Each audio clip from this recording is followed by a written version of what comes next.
Baik, selamat malam semuanya. Pada kesempatan kali ini, kami dari kelompok 6 akan melakukan presentasi pada mata kuliah pengauditan internal. Sebelum masuk ke materi, izinkan kami untuk memperkenalkan diri. Kami kelompok 6 terdiri dari pertama, saya sendiri, Made Adilia Purnama Putri. Yang kedua ada Niputu Ayu Frisilia Arista Putri. Adapun materi-materi yang akan kami sampaikan, yang pertama yaitu tujuan dan strategi melakukan pekerjaan lapangan, yang kedua bagian-bagian pekerjaan lapangan, dan terakhir audit SMART. Baik, langsung saja masuk ke materi yang pertama, yaitu tujuan dan strategi melakukan pekerjaan lapangan. Pekerjaan lapangan atau field work merupakan proses untuk mendapatkan keyakinan secara sistematis dengan mengumpulkan bukti secara objektif mengenai operasi entitas, mengevaluasinya, dan melihat apakah operasi tersebut telah memenuhi standar yang dapat diterima dan mencapai tujuan-tujuan yang telah ditetapkan, dan menyediakan informasi untuk pengambilan keputusan oleh manajemen. Fieldwork bertujuan untuk membantu pemberian keyakinan dengan melaksanakan prosedur-prosedur audit yang ada di program audit, sehingga menjadi sesuai dengan tujuan audit yang ingin dicapai. Tahap persiapan untuk melakukan pekerjaan lapangan dilakukan pada saat survei pendahuluan telah diselesaikan dan program audit telah disiapkan. Bagian-bagian dari rencana strategis yang pertama, kebutuhan pegawai, yaitu merencanakan jumlah dan kualifikasi staf yang akan melakukan audit. Yang kedua, ada kebutuhan sumber daya dari luar, yaitu mengidentifikasi kebutuhan sumber daya dari luar jika audit dilakukan pada hal yang bersifat khusus. Yang ketiga, yaitu pengorganisasian staf audit, yaitu mengidentifikasi apakah rencana berbentuk ramping atau gemuk tergantung pada kompleksitas kerja dan rentang kontrol yang dibutuhkan. Yang keempat, ada wewenang dan tanggung jawab, mencakup alur wewenang yang berkaitan dan secara khusus menggambarkan otorisasi yang didelegasikan ke setiap lini dalam tim audit. Yang kelima, ada struktur pekerjaan lapangan, yaitu urutan-urutan program audit yang direncanakan. Yang keenam, ada waktu pelaksanaan pekerjaan lapangan, yaitu estimasi waktu harus mencakup kebutuhan waktu untuk aspek administratif.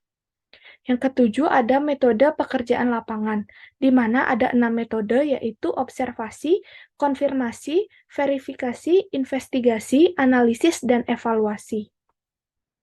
Yang kedelapan, yaitu metode pendokumentasian, melibatkan akumulasi bahan bukti dan penyiapan kertas kerja. Yang kesembilan, penyiapan laporan. Laporan harus dirancang dengan mempertimbangkan pembaca dan pengguna. Pertimbangan kemampuan dan tanggapan pembaca harus menjadi perhatian utama dalam rancangan dan isinya.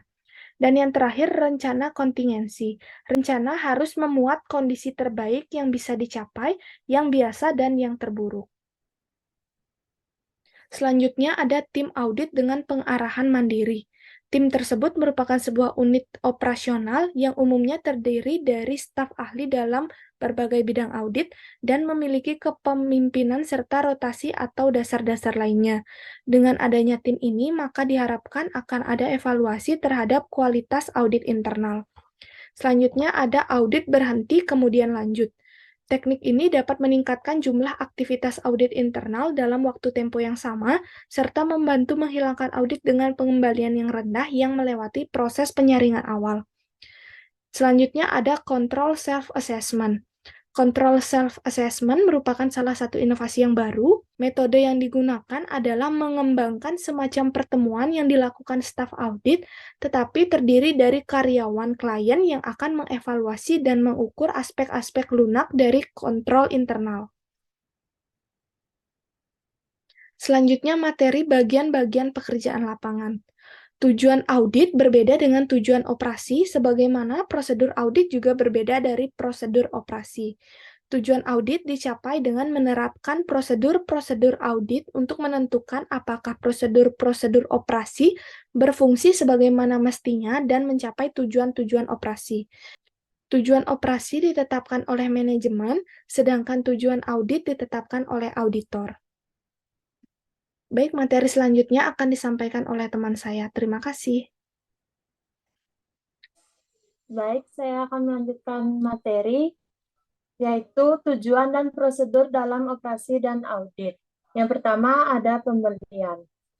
Tujuan operasi yaitu pada pembelian untuk mendapatkan barang-barang yang tepat.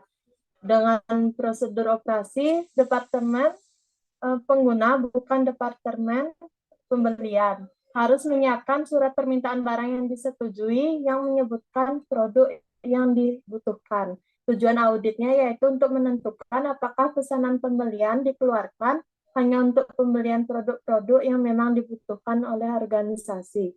Prosedur auditnya telah sampel pesanan pembelian untuk melihat apakah pesanan didukung oleh surat permintaan yang disetujui dan apakah ciri-ciri barang yang dibeli dalam surat pesanan sesuai dengan kebutuhan organisasi. Selanjutnya yang kedua itu untuk mendapatkan barang sesuai dengan harga yang tepat. Si pembeli harus membutuhkan penawaran yang kompetitif untuk semua pembelian di atas jumlah yang ditentukan. Jelaskan secara tertulis bila gagal untuk mendapatkan penawaran.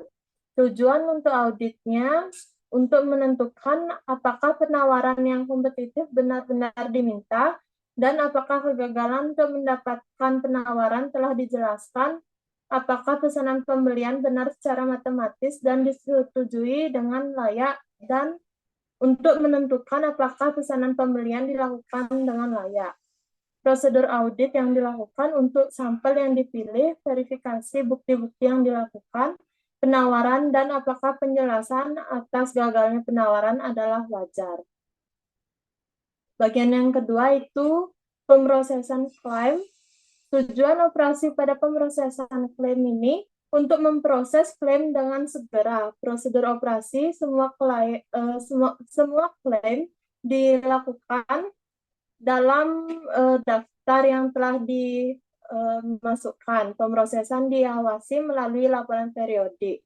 Tujuannya untuk menentukan apakah semua klaim yang diterima telah dimasukkan dalam daftar dan diawasi selama siklus pemrosesan, dan apakah manajemen telah waspada apakah penangguhan yang tidak wajar.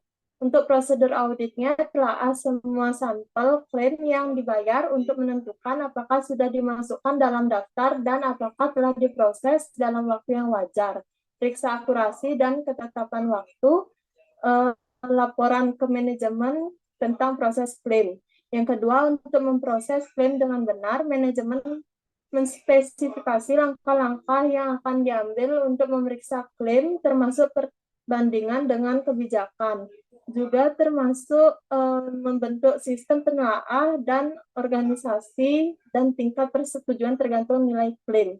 Tujuan auditnya untuk menentukan apakah klaim sah telah dibayar sesuai dengan jumlah terutang. Prosedur audit yang dilakukan untuk sampel terpilih, tentukan apakah pembayaran benar-benar matematis, memenuhi kebijakan, menunjukkan bukti penilaian jika diperlukan, dan memiliki bukti penelaah dan persetujuan. Selanjutnya yaitu ada penerimaan.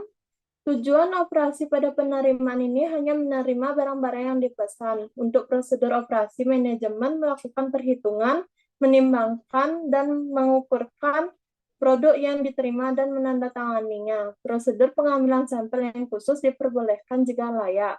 Dan tujuan auditnya untuk menentukan apakah hanya barang yang dipesan yang diterima dan dalam jumlahnya sesuai pesanan. Untuk prosedur auditnya telah semua sampel penerimaan untuk mencari bukti perhitungan dan pengukuran. Bandingkan catatan gudang dengan kuantitas yang terdapat dalam laporan penerimaan.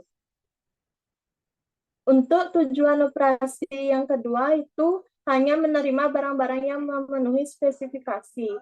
Manajemen melakukan inspeksi barang yang dipesan, bandingkan sampel barang yang diterima dan spesifikasinya. Semua perubahan dan spesifikasi harus dikirim setelah atas departemen inspeksi menerima. Dan tujuan auditnya untuk menentukan bahwa hanya produk-produk dan kualitas yang disyaratkan yang diterima, dan bahwa produk yang ditolak sudah dikembalikan dan dibebankan ke pemasok. Untuk prosedur auditnya, untuk sampel-sampel terpilih, telaah bukti inspeksi, telaah bukti pengembalian barang-barang yang ditolak, analisis catatan bahan sisa untuk menentukan apakah produk-produk berkualitas rendah dengan dipesan atau diterima. Materi selanjutnya yaitu ada audit SMART. Konsep audit SMART merupakan gabungan penentuan risiko dan audit analitis. Hal ini dimaksudkan untuk mencerminkan efektivitas sistem kontrol internal dan kemungkinan auditor untuk dengan segera mengidentifikasi masalah-masalah potensial, tren yang tidak menguntungkan, dan fluktuasi yang tidak normal. Adapun 4 tahap, yaitu pertama, pemilihan bidang-bidang kunci untuk pengawasan dan penentuan. Yang kedua, pengembangan indikator-indikator kunci untuk pengawasan dan penentuan. Yang ketiga, implementasi melaksanakan rencana audit, termasuk peninjauan informasi dan kegiatan tindak lanjut diperlukan. Dan yang terakhir, pemeliharaan teknik-teknik audit SMART. Selanjutnya, Carolina Power and Light mengemukakan hasil dari inovasi ini berupa efektivitas biaya yang mendukung proses audit internal tradisional.